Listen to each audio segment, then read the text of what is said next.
Hello বন্ধুরা, আমি coffee. কেমন আছো সবাই? উইথ এসএস ম্যাম চ্যানেলে তোমাদের স্বাগত জানাই। পশ্চিমবঙ্গ মধ্যশিক্ষা পর্ষদ অনুমোদিত ক্লাস 6-এর বাংলা বই সাহিত্য মেলা, সেই বইয়ের 2 অধ্যায়ের শ্যামল গঙ্গোপাধ্যায়ের লেখা গল্প শঙ্কর সেনাপতি পাঠ করলাম।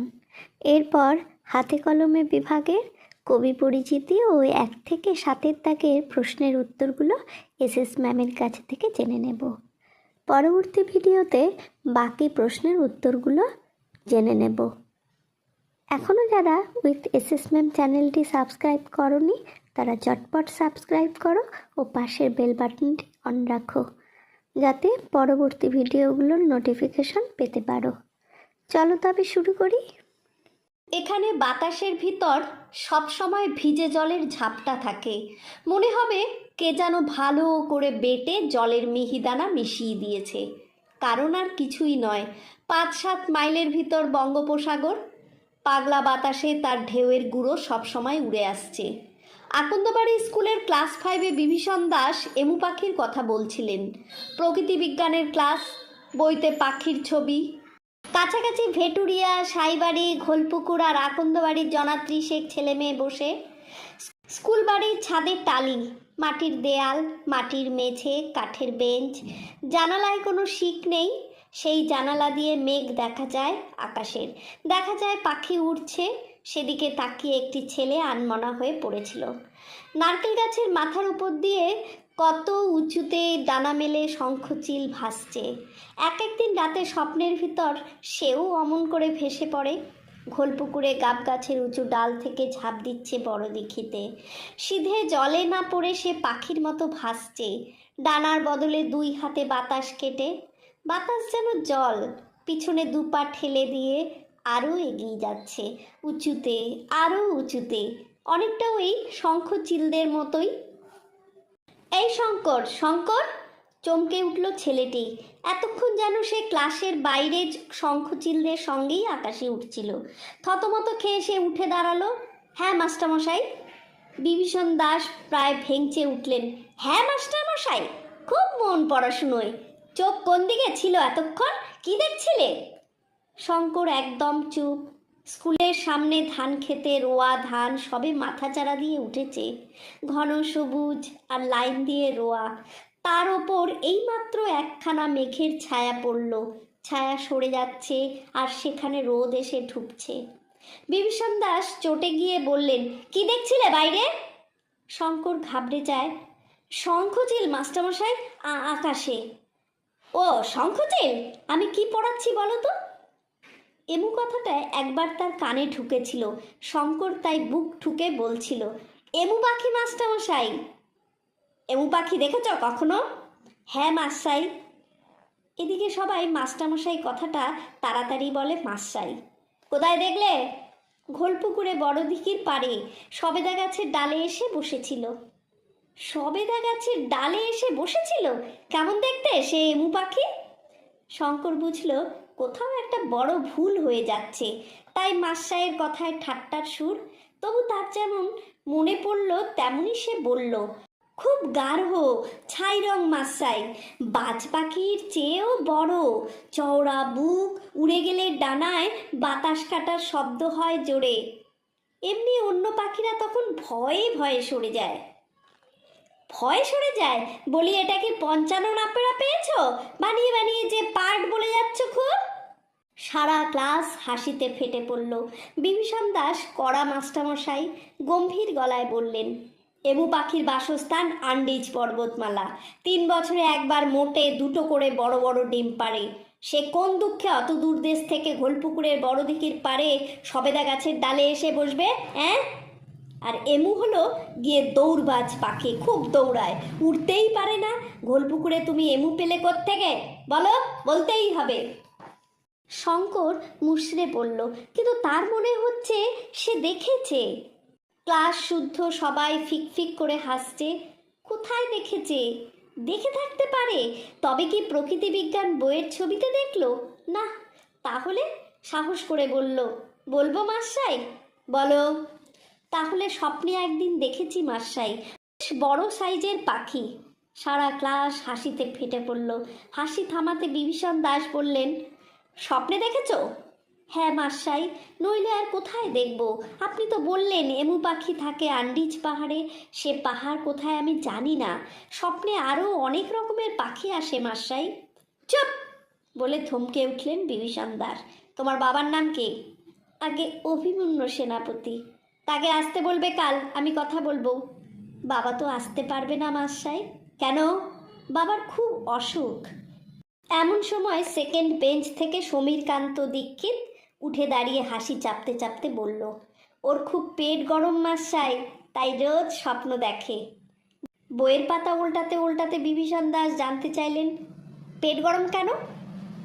গাছে গাছেই সারাদিন থাকে, গাব জাম নোনা ডাব খেয়ে খেয়ে বেড়ায়, পেট গরম হবে না তো কি? শঙ্কর সেনাপতি আর বিশেষ কিছু বলতে পারল না। কি কুক্ষণেই যে সে ওদের স্বপ্নের কথা বলেছিল। স্বপ্ন তো সে সত্যিই দেখে, রোজই প্রায় দেখে। সেসব স্বপ্নে সে ওড়ে পাখি হয়ে। আবার ধপ করে স্বপ্নের ভিতর সে খাট থেকে পড়েও যায়। পড়ে গিয়ে ঘুম ভাঙলে টের পায় না সে পড়েনি, বাঁ পায়ের শিরায় টান ধরেছে। স্বপ্নেই সে এমু পাখি দেখে থাকবে, গাঢ় ছাই রঙের বিরাট এক পাখি। ঘোলপুকুরের দিঘির পাড়ে সবেদা গাছের ডালে এসে বসেছিল, অনেকটা বাজ পাখির মতো, তবে তার চেয়েও বড়। দূর থেকে কাকের দল চেঁচাচ্ছিল। পাখিটা উড়ে যেতে ডানায় বাতাস কাটার শব্দ হয়েছিল, অথচ বিভীষণ মাস্টাই বলছেন এমু উড়তে পারে না, দৌড়োয়। দৌড়বাজ পাখি তো। জেগে থাকতে দেখা আর স্বপ্নে দেখা জিনিস আজকাল শঙ্করের গুলিয়ে যাচ্ছে। স্বপ্নের দেখাকে মনে হয় জেগে থাকতে দেখেছি, জেগে থাকতে দেখা জিনিস মনে হয় স্বপ্নে দেখেছি। হঠাৎ বিভীষণ মাস্টাই চিৎকার করে বললেন, দাঁড়িয়ে আছো কেন, বসো। সঙ্গে সঙ্গে শঙ্কর বসে পড়ল। সে তার স্বপ্নের কথা আর কাউকে কখনো বলবে না।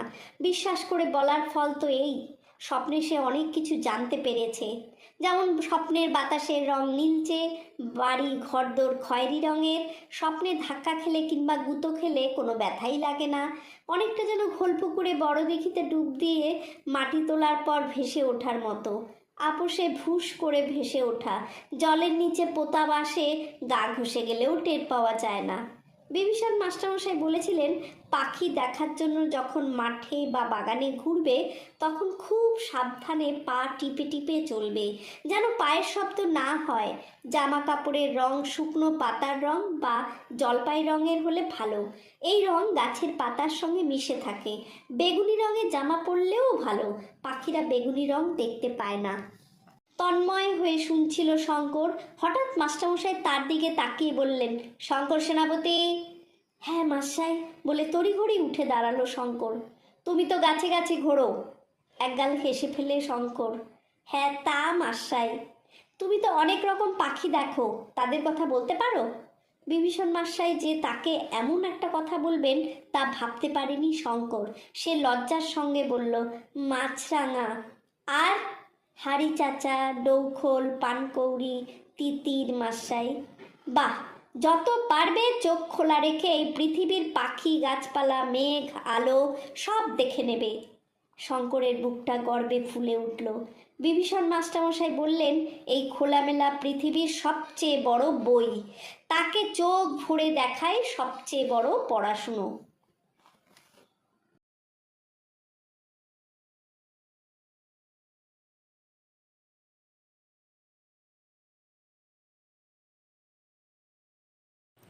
শ্যামল গঙ্গোপাধ্যায়ের জন্ম 1933 সালে, উনি মারা যান 2001 সালে। জন্মস্থান অধুনা বাংলাদেশের খুলনা। বহু বিচিত্র জীবিকার অভিজ্ঞতা সম্পন্ন এই সাংবাদিক লেখকের সব রচনাতেই সেই বিচিত্রতার স্বাদ পাওয়া যায়। বহু সাহিত্য পুরস্কারের সম্মানিত এই লেখক 1993 খ্রিস্টাব্দে তার শাহজাদা দারাসুকো উপন্যাসের জন্য সাহিত্য একাডেমি পুরস্কার লাভ করেন। তার অন্যান্য বইয়ের মধ্যে রয়েছে বেঁচে থাকার স্বাদ, ভাস্কো দা গামার ভাইপো, মনে কি পড়ে, কুবেরের বিষয় আশয়, ঈশ্বরীতলার রূপকথা, ক্লাস 7-এর মিস্টার ব্লেক। বর্তমান রচনাংশটি তার শঙ্কর সেনাপতি গ্রন্থ থেকে নেওয়া হয়েছে।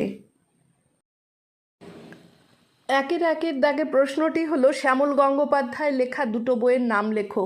উত্তর হবে শ্যামল গঙ্গোপাধ্যায় লেখা দুটো বইয়ের নাম হলো মনে কি পড়ে ও কুবেরের বিষয় আশয়। 1-2 তিনি কোন বইয়ের জন্য সাহিত্য একাডেমি পুরস্কার পেয়েছিলেন? তিনি শাহজাদা দারাশুকো উপন্যাসের জন্য সাহিত্য একাডেমি পুরস্কার পান। 2-এর দাগে প্রশ্নটি নিচের প্রশ্নগুলোর একটি বাক্যে উত্তর দাও। 2-1 আকন্দবাড়ি স্কুলের ছাত্রছাত্রীরা কোন কোন জায়গা থেকে পড়তে আসে? উত্তরে লিখবে আকন্দবাড়ি স্কুলের ছাত্রছাত্রীরা ভেটুরিয়া, সাইবাড়ি, ঘোলপুকুর ও আকন্দবাড়ি থেকে আসে। 2-2 স্কুলের জানলা থেকে কি কি দেখা যায়? উত্তর হলো জানলা দিয়ে আকাশের মেঘ ও পাখি উড়ছে দেখা যায়। 2-3 শঙ্কর কিসের স্বপ্ন দেখে? শঙ্কর স্বপ্নে দেখে যে সে পাখি হয়ে ওড়ে, ঘোলপুকুরে গাব গাছের উঁচু ডাল থেকে ঝাঁপ দিচ্ছে বড় দিঘিতে, সিধে জলে না পড়ে সে অনেক উঁচু দিয়ে পাখির মতো ভাসছে। 2-4 শঙ্করের স্বপ্নে বাতাসের রং কি? উত্তর হবে শঙ্করের স্বপ্নে বাতাসের রং নীলচে। 2-5 এমু ছাড়া উঠতে পারে না শুধু দৌড়তে পারে এমন একটি পাখির নাম লেখো। উত্তরে লিখবে এমু ছাড়া উঠতে পারে না শুধু দৌড়তে পারে এমন একটি পাখি হলো উট পাখি। 3-এর দাগে প্রশ্নটি গল্প থেকে একই অর্থযুক্ত শব্দ খুঁজে নিয়ে লেখো। বিদ্যালয় মানে স্কুল, অনিল হলো বাতাস, জগৎ হলো পৃথিবী, একাগ্র চিত্ত হলো একমনা, পাখা হলো ডানা, রোপণ করা হলো রোয়া। 4-এর দাগে প্রশ্নটি বিপরীতার্থক শব্দ লিখে তা দিয়ে বাক্য রচনা করো। ভিজে, ভিজে হলো শুকনো, শুকনো পাতায় মাঠ ভরে গেছে। রাত হবে দিন, দিনে দুপুরে চোর এলো, বাইরে হবে ঘরে, ঘরের ভিতর খুব অন্ধকার, গাঢ় হবে হালকা, গরমে হালকা পোশাক পরা উচিত। বিশ্বাস হলো অবিশ্বাস, বিমলকে সবাই অবিশ্বাস করে। সন্ধি বিচ্ছেদ করো। বঙ্গোপসাগর, বঙ্গ যোগ উপসাগর, তন্ময় তৎ যোগময়, সাবধান হলো সাব যোগ অবধান, 30 যোগ 1, 55 পঞ্চ যোগ আনন। 6-এর দাগে প্রশ্নটি নিচের শব্দগুলোর কোনটি বিশেষ্য এবং কোনটি বিশেষণ দুটো স্তম্ভে সাজাও। এরপর বিশেষ্যগুলোর বিশেষণের রূপ এবং বিশেষণগুলি বিশেষ্যের রূপ লেখো। প্রকৃতি হলো বিশেষ্য, প্রাকৃতিক হলো বিশেষণ, ব্যথা হলো বিশেষ্য, ব্যথিত হলো বিশেষণ, মাটি হবে বিশেষ্য, মেটে হবে বিশেষণ, বিশ্বাস হলো বিশেষ্য, বিশ্বস্ত হলো বিশেষণ, জল হবে বিশেষ্য, জলীয় হবে বিশেষণ, মাঠ হবে বিশেষ্য, মেঠো হবে বিশেষণ, শব্দ হলো বিশেষ্য, শাব্দিক হলো বিশেষণ। 7-এর দাগে প্রশ্নটি হলো সমচ্চারিত বা প্রায় সমচ্চারিত ভিন্নাত্মক শব্দগুলোর অর্থ লিখে বাক্যে প্রয়োগ করো। ভাষা, ভাষা একটা ভাষা হলো বচন, রামুর মুখের ভাষা ভালো না, আরেক ভাষা হলো ভেসে থাকা, নদীতে ভাষা আমার পক্ষে অসম্ভব। পরে হলো পতন, গাছ থেকে আম পড়ে, আরেকটা পরে হলো পরিধান করে, তনিমা সুন্দর সুন্দর জামা পরে। শঙ্কর হলো শিব, হিমালয় পর্বত শঙ্করের অবস্থান, আরেকটা শঙ্কর হলো মিশ্র, ঠাকুরটি শঙ্কর ধাতুতে তৈরি করা হয়েছে। মাথা হলো মস্তিষ্ক, তার মাথা ব্যথা করছে, আর মাতা হলো মা, ভারতবর্ষ আমাদের মাতা। বাস হলো বংশ, কাঁচা বাঁশ দিয়ে বেত হয়, আর বাস হলো বসবাস, পশ্চিমবঙ্গে আমি বাস করি।